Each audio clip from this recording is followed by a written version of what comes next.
people love to hate on Lane, but everywhere he's been, he's done an excellent job. I personally believe that Riley has maybe come under some criticism that might not be fair because he's going to have to win this year. You can't go 7-5 again. They should be in the ACC championship game. Then you are right in the mix for the playoff spot. This year's Indiana is Illinois. College football has never been better. Interest has never been higher. Believe that we are at the dawn of the golden age of college football.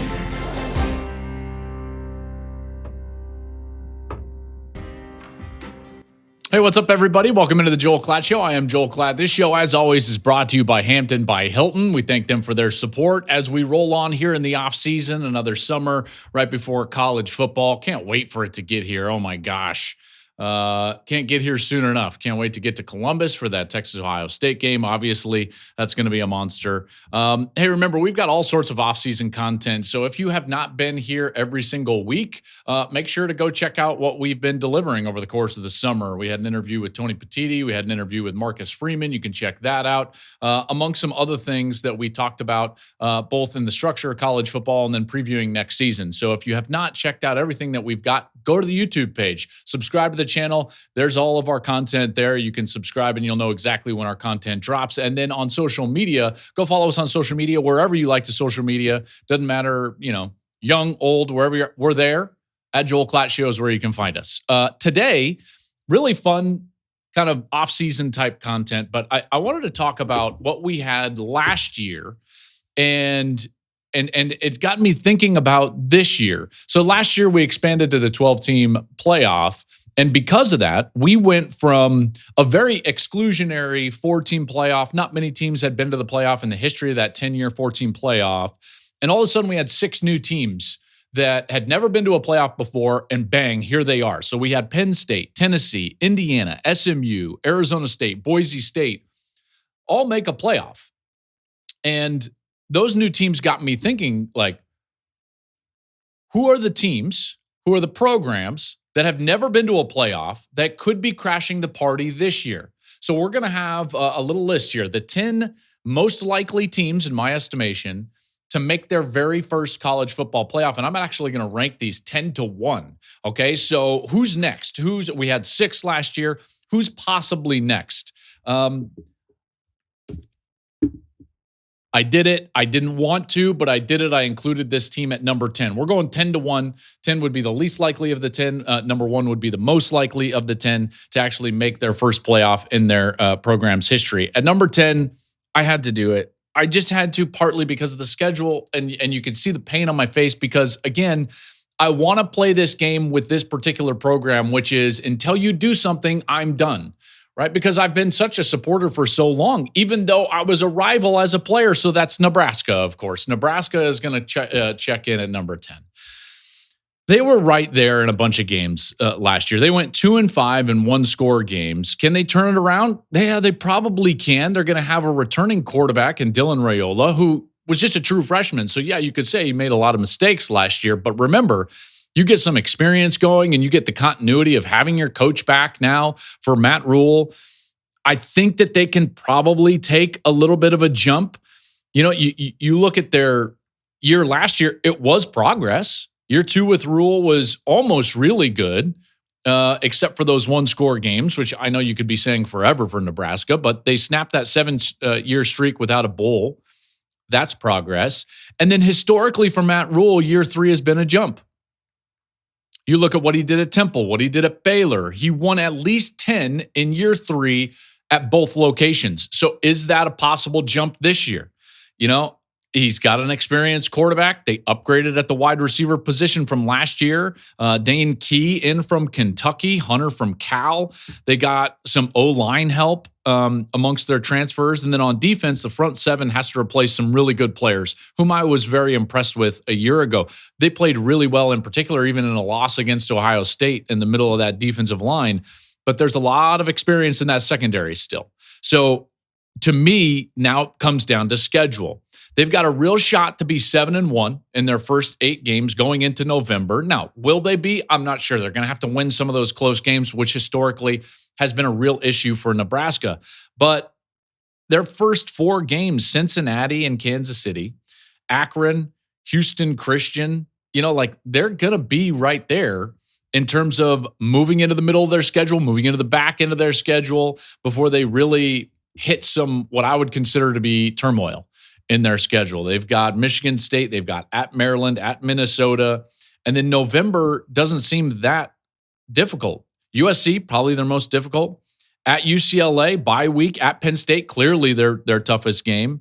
And then an Iowa game, which is obviously going to be huge for them late in the year. The key game for me is that USC game.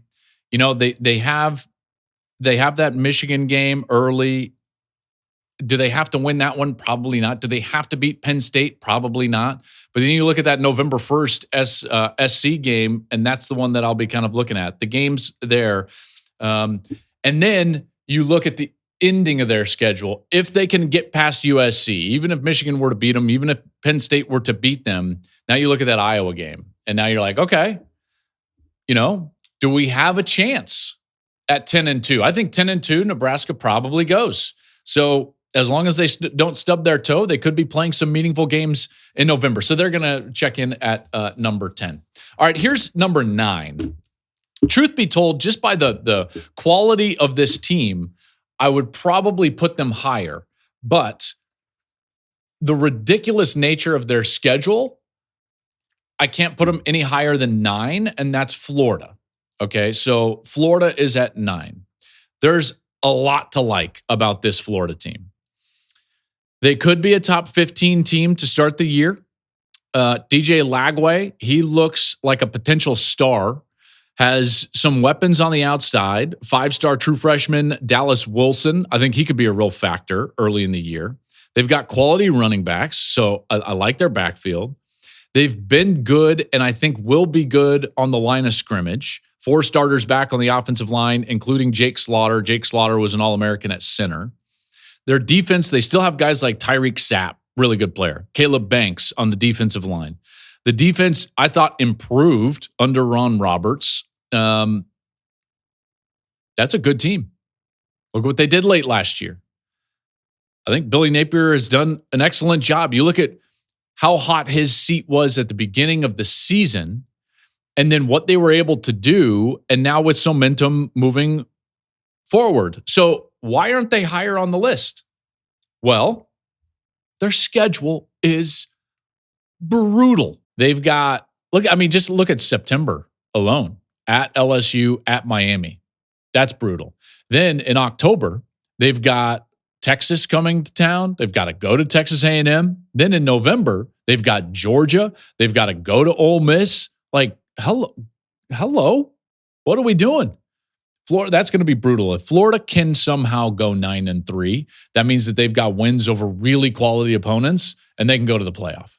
Oh, man. They also have Tennessee. They also have Florida State.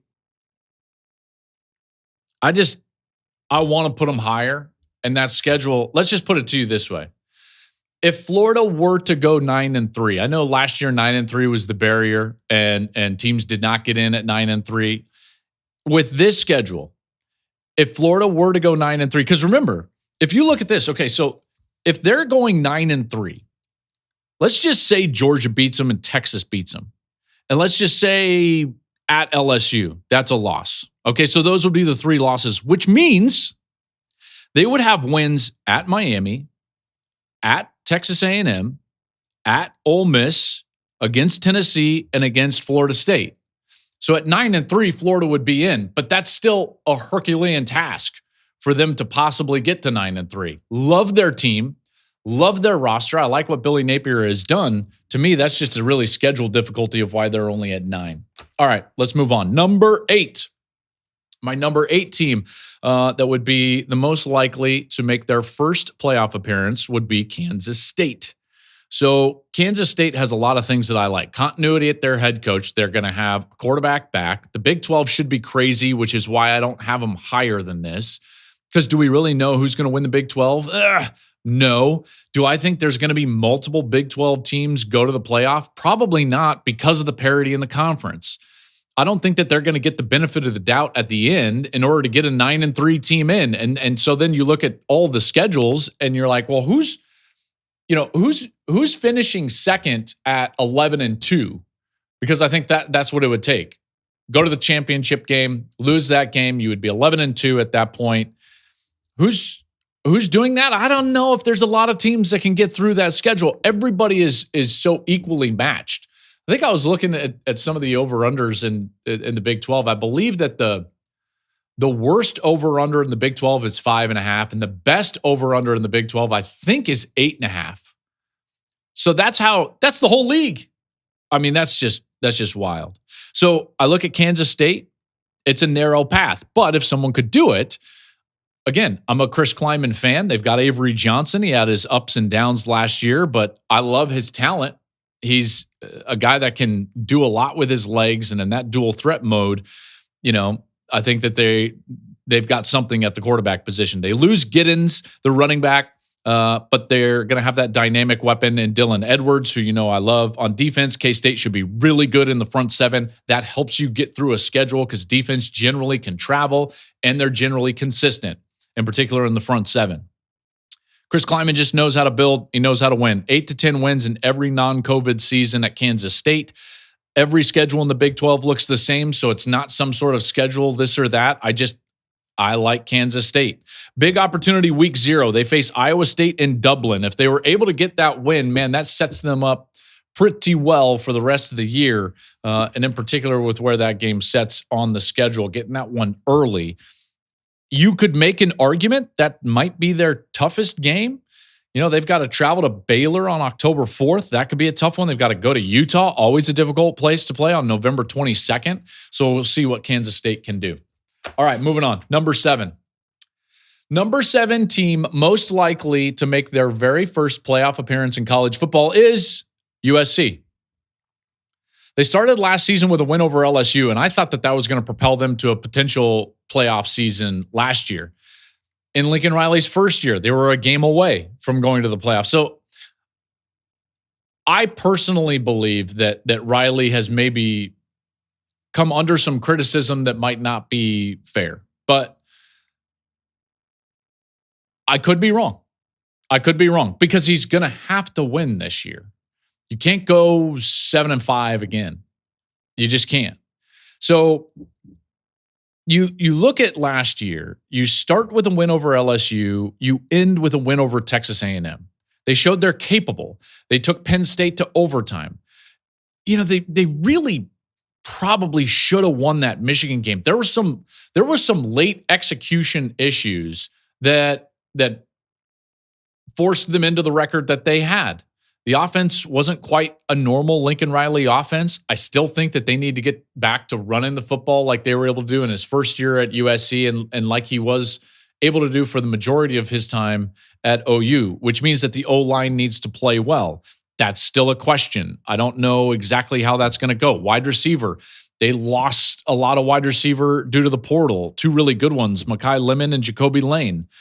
I want to see them get back to running the football, and I want to see them get back to spreading the football out on the outside. I thought that was a real marquee of what Lincoln Riley was at Oklahoma. Good news, though. Year 1 with D'Anton Lynn went really well. There was a real improvement on the defensive side of the ball. They brought in Rob Ryan as an assistant this offseason. Defensive line is actually looking like a strength now, which hasn't been the case for them in the past. They're building momentum on the recruiting trail. So, you look up and you start looking at if they were able to turn some of those close losses into wins. You've got Jaden Maeva back. He started the last 4. He led the comeback against A&M. Now he's had an entire offseason as the starter. Turnovers killed them at the quarterback position. If you limit turnovers, then you're going to be in it. You're going to have a chance to win 9 or 10 games. You talk about it on the 10 games that will shape the season. We talked about it on the 10 games that will shape the season. I think that the key game is USC Illinois. September 27th. That's huge. Both teams could be undefeated going into that one. If they were able to get that one, now you've got something, because then you've got basically Michigan, Notre Dame, Michigan, Notre Dame, and Iowa. You've got Nebraska on the road, depending on how Nebraska was able to do. So let's say you can get through that stretch going like 3-1, Illinois, Michigan, Notre Dame, and Nebraska. Can they do that? Maybe. And now you're in it. They've got Tough games against Oregon on the road. Don't think that they're going to win that one. So now you're just talking about, like, can you steal a victory here or there? At Notre Dame is going to be difficult. But again, those close losses could turn into close wins this year. And if they do, they could be a team making their very first playoff appearance. All right, let's go to number 6. At number 6, I've got Missouri. They have questions on offense. They've got to replace Brady Cook. They've got to replace Luther Burden. But they did add a top 10 portal class. So I like what they did there. The expected starter, Bo Pribula, after transferring from Penn State, I liked what he was at Penn State. Eli Drinkowitz has done an excellent job with that program. They've recruited well. They play well. And they've taken advantage of a schedule that doesn't look like, let's say, Florida or Oklahoma in the SEC. They brought in a transfer at running back, Ahmad Hardy from Louisiana Monroe. He ran for 1,350 yards as a true freshman last year. He led all freshmen in rushing last season. Good sign for Missouri. Defense should be good. I feel like they're always raising the talent on the defensive side. They added freshman All-American Josiah Trotter from West Virginia. They added Damon Wilson from Georgia. He was a former top 50 recruit. And then they hit the SEC schedule lottery. If Florida loses that lottery, and Oklahoma, by the way, then Missouri wins this. This is the easiest path to the playoff in the SEC. Again, not a knock. You start saying that and people get, all bent out of shape. They do play Kansas, which is fun because that's one of my favorite rivalries. Not that that's like a make or break game, but it's just a game that I think is fun on their schedule. 6 straight home games to start the season. 6 straight. South Carolina and Alabama, the 2 hardest SEC games in that stretch, both at home. They face 5 of the bottom 6 in the SEC standings from last year. So again, lottery gold. The only team in the SEC not to have an opponent on the schedule that made last season's CFP. So I want to give you this. This is the SEC teams that Missouri avoids this year on the schedule. These are all the teams that they do not have to play. Texas, Georgia, LSU, Ole Miss, Florida, and Tennessee. Hello? So if you're telling me there's a program that has constantly improved itself under Eli Drinkowitz, that I feel like has a quarterback in the transfer portal that can do something to replace a 3-year starter in Cook. Defense should be good. And then you look at that schedule from a league that gets the benefit of the doubt because you know that all the people over there are going to be arguing for anybody from that league because that's all they do. So, boom, here we go. Now you've got a schedule that works out. Missouri may not be one of the 4 best teams in the SEC, but they might have one of the 4 best records. It's a team that could go 10-2. They might need 10-2 versus like Florida's 9-3, but it's certainly doable with the way that program has manifested itself over the last few years. So love their schedule, love what they've been doing. That's why they're in number 6. All right, let's move into the top 5. At number 5, most likely teams to make their very first playoff appearance, I'm looking at Iowa. Iowa went 8-5 last season, but went 1-3 in games decided by 3 points or less. So again, you can turn those into wins. They have proven under Kirk Ferentz that they can win.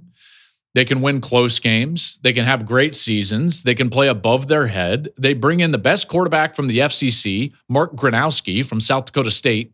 And I think he might be. I know there's going to be impact transfers everywhere, but at the quarterback position, I'm looking at like John Mateer going to Oklahoma and Mark Gronowski going from South Dakota State to Iowa. I mean, these are going to be huge. I know that Iamaialava is going to get a lot of headlines going to UCLA and so on and so forth. There's others, but Gronowski is a hell of a player. He won 2 national championships, was the Walter Payton winner 2 years ago, has been a 4-year starter that started 55 games in his career and won 49 of them at South Dakota State. He's a big guy. He brings a run threat. He's 6'3", 230 pounds. He's got 37 rush touchdowns in his career. And so, I think this is Iowa's best quarterback option that they've had in years. Gronowski will be behind one of the better offensive lines in the country. A knock for this is like they've got to replace Caleb Johnson, and I loved Caleb Johnson. You knew that from the draft season. The offense will likely share carries between Moulton, Patterson. I think those two guys are going to be kind of sharing some carries, but the offense made strides under Tim Lester. I think a lot of people would roll their eyes at this one, but they were 72nd in scoring last year, which is a nice improvement, right? Normally 72nd is not that great, but when you're constantly virtually dead last, 72nd is not bad. Not bad. They have some replacing to do on defense, but I trust Phil Parker. That's a system that constantly churns out great defenses. And so I believe they'll be in close games. I believe in Mark Gronowski, and I think they'll win those close games. So now let's go to the schedule. Can they go 10-2? Can they go 10-2? They've got a road game at Iowa State and a home game versus Indiana in the first half of the season. I think those are really imperative games. I believe that they need to win both of those. Two tough games, which I can't give them the benefit of the doubt, even if they're at home. Penn State and Oregon, again, they play at Kinnick. Maybe they can upset one of those. Remember, Kinnick used to be where top 5 teams in particular go to die. Does that happen again with Penn State or Oregon? And then 2 road games in November that I think will be tough, USC and Nebraska. Can they go 10-2? Maybe. I look at this team, and again, Mark Gronowski, I think he's going to be excellent. I really do. Can this team go 10-2? The answer is yes. That's why they're my number 5 team, most likely to make their first playoff. All right, number 4, Miami. Coming off a season where they were up 21 in the final regular season game at Syracuse in a game that would have put them in the ACC championship game and likely the playoff. So they were right there, up 21. I know Miami fans are like, don't remind us. They hired a new defensive coordinator this offseason, Corey Heatherman from Minnesota, a guy that I've covered and I really respect. I think he's a really good defensive coordinator. I think he fits what Cristobal wants to do. The biggest question for Miami, at least in my estimation, is Carson Beck. This elbow situation is concerning. He didn't throw in the spring, but began throwing in May. Now, you can tell me all you want, like, oh, I've seen him throw, or, he's throwing fine in shorts and a T-shirt, but does he cut it loose? Can he cut it loose? Can he cut it loose off platform? I'm concerned about that elbow. Offensive coordinator Shannon Dawson was number 1 in the country last year. Cristobal has built them up on the offensive line. Beck will have to, I think, elevate the wide receivers, basically a totally new group. A lot of them transfers, but they should be able to balance that with the run game. Mark Fletcher is a guy that I'm paying attention to. They hit the portal to, I think, address some deficiencies in the secondary, and then we look at the schedule. All right, you win either of the non-conference home games, either of them, Notre Dame or Florida, and then they're going to be in really good shape. The ACC is not great. They should be in the ACC championship game. Then you are right in the mix for the playoff spot, right? So it does come down in a lot of ways to those non-conference games, Notre Dame and Florida. Can they split those? If they split those, now we're talking. Because again, I do believe that they're one of the 2 best teams in the ACC and should be in the ACC championship game. Now, historically, Cristobal has underperformed expectations. Hopefully that doesn't happen again for them. Big 3-game stretch starting in week 4 of the year, but they have 2 byes in the middle of it. Florida bye week, Florida State bye week, home to Louisville. That's a Friday night game. Don't have to play Clemson. Toughest test in conference is likely going to be the road game at SMU on November 1st. Again, should be in the ACC championship game. And if they take care of business and just split in the non-conference with Florida and Notre Dame, then they're going to be right there. All right, let's move into the top 3 now. Top 3 teams most likely to make their first playoff. Number 3, South Carolina. Love Lenora Sellers, breakout star in the second half of last season as South Carolina won their last 6 in the regular season. Does need to cut down on turnovers, but I think that's going to come with experience. At least I felt like it did when I was playing. 13 last year. He needs to be certainly under 10. They do have a new offensive coordinator this year with Mike Schuler replacing Dal Loggins, who went to App State. On defense, they've got to replace 7 starters, including Kyle Kennard, Nagurski Award winner on the edge. That's going to be difficult. But they have one of the best pass rushers in the country. Dylan Stewart is coming off a freshman All-American season. And so Shane Beamer feels like I would certainly assume like they're going to be quality on defense. They're going to be quality on offense. They've hit the portal to fill some holes. They've got some real stars. And then the issue becomes the schedule. They've got a real good shot at starting 5-0. Toughest game is at Missouri. Okay. But then it gets real when the calendar turns to October. Check this out. 4 straight weeks at LSU, Oklahoma, Alabama, at Ole Miss, then a bye week, then at A&M. Hello. They still have Clemson left in the back end of that schedule. The schedule's brutal. I'm just going to say that again. 4 straight weeks of football.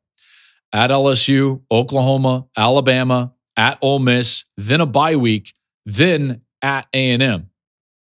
Then after that, Coastal Carolina and Clemson.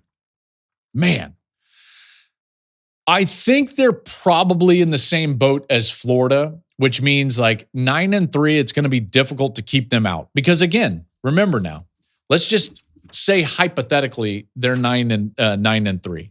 That means I'll just look at their most difficult games. Let's say their most difficult games are like at LSU, Bama at home, and I would say Clemson, or you could argue at Ole Miss. Well, if they're 9-3, that means that they would still have a win at Missouri.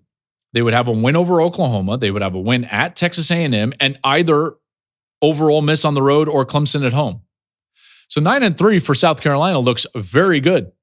Very good. Similar to Florida in terms of the difficulty of their schedule and how the committee might view them at the end of the year. So 9-3 could be the bar for South Carolina, and that's why they're at number 3.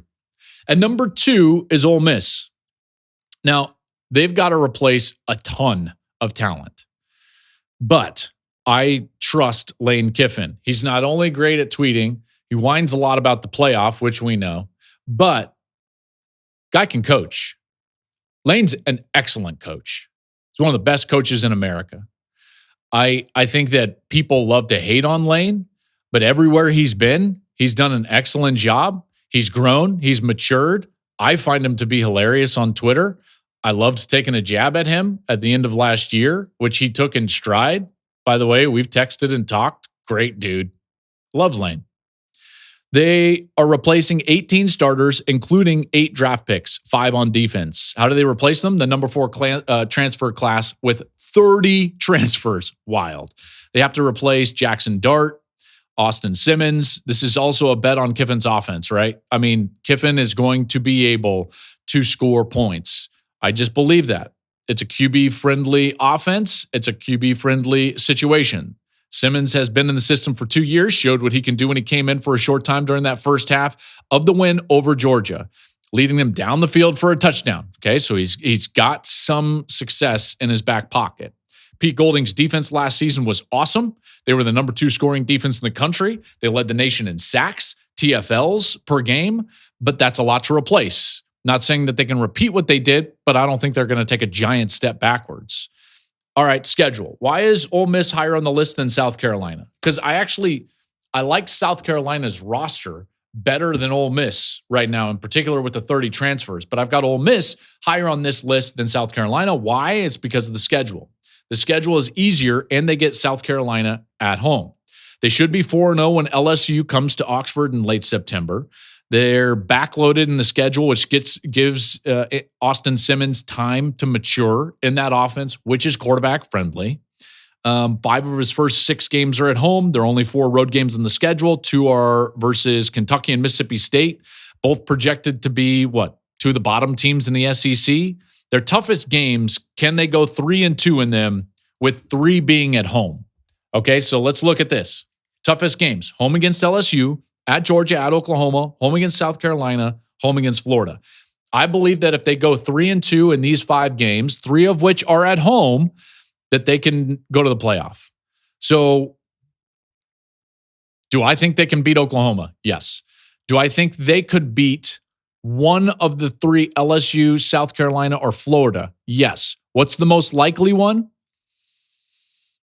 Probably South Carolina, in my estimation. Those are some good quarterbacks you got to play.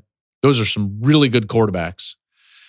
At Georgia is just tough. And then you're going to have Nussmeier at LSU, Sellers at South Carolina, Lagway at Florida, and Mateer at Oklahoma. So 3-2 in those 5, and Ole Miss is going to have a great shot to go to the playoff, which leads us to the number 1 team most likely to make a playoff for the first time in their program's history, and that is Illinois. Bret Bielema has built this team into what he wants. Physical, tough. They win against South Carolina in the bowl game. They show the level that they can get to. And that team that won that day is essentially all back. 16 starters are back, 9 on offense, 7 on defense. Luke Altmaier is back for his 3rd season. We've seen what returning production, returning experience does, in particular at the quarterback position. Altmaier being back is huge. The entire offensive line is back in front of him. The question is at wide receiver. They've got to replace their top 2 wide receivers from last year, Pat Bryant and Franklin. They added Huston Clement from West Virginia. He had 11 for 166 and 2 touchdowns in his last game for West Virginia last year in the bowl game against Memphis, so the guy can play. The defense should be solid. 3rd year under Aaron Henry, who was... he was an assistant there when Ryan Walters was the defensive coordinator. I've met in production meetings with Aaron Henry. I think he is a star. I really like him. The entire secondary is back, along with 2 starting linebackers, including their star pass rusher, Gabe Akis. They've hit the portal, replaced guys on the defensive line. They won their close games last year, 5-1 in 1-score games, okay? That was not the case with Nebraska and USC. Illinois was able to win those games. Do those grow? Here's the schedule. They don't have to play Penn State, Oregon, or Michigan, and they get Ohio State at home. So of Big Ten schedules, they've got kind of like the Missouri-esque Big Ten schedule. I think they've hit the lottery in the Big Ten.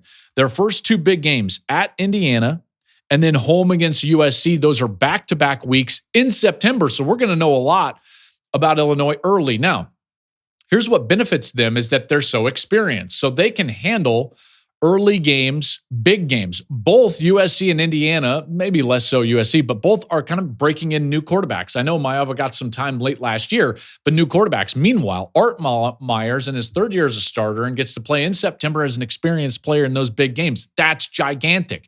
Even if they don't beat Ohio State, their next biggest game is probably Washington on the road. Not saying that that's easy, but you can take an experienced team and win that game potentially.